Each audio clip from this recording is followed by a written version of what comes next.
Hey Mina, how do we create an inspection plan before shipping?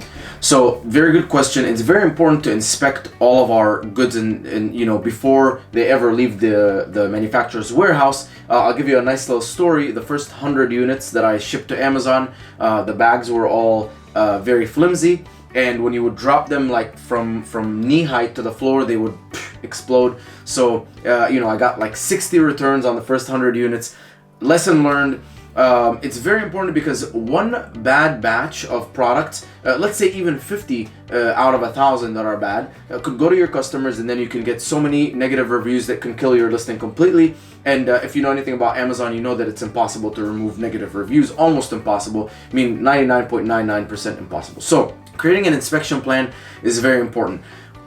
Buy your competitor's product and assume that it's yours. And then look at every single thing that could go wrong in that product, whether it's the paint or the packaging or tearing it or certain parts, functionality, whatever. Make sure to note every single thing down. Now, what I would do is I'd create a step-by-step of everything that you need to inspect, and then a pass or fail for every single one.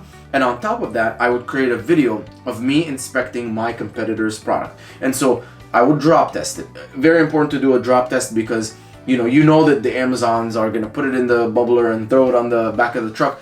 Very important to drop test. I scratch the paint. I look at the label, look at the packaging, everything. Does it work? All of that stuff. And I do it in a video, and then I send it to my inspection company. And I say, here's the criteria. Here's the pass or fail.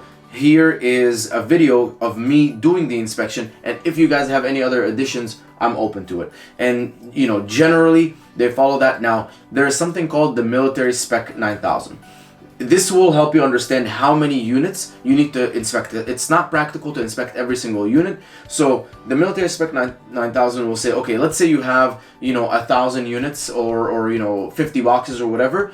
This is how many you need to inspect from each box, and depending on the level of damages, defects that are acceptable to you. So for me, it's around 3%. So if 3% of my batch is defective, it's not a big deal.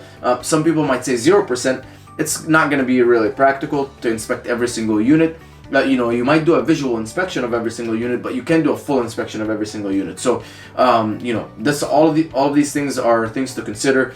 Make sure you have a very solid inspection plan, and you can't skip it. Even if you trust your manufacturer, like your dad, you cannot skip the inspection plan. Yes, I love that, and I see this problem all the time. Actually, somebody just messaged me the other day with this exact same thing. They've been using the same supplier for 3 years.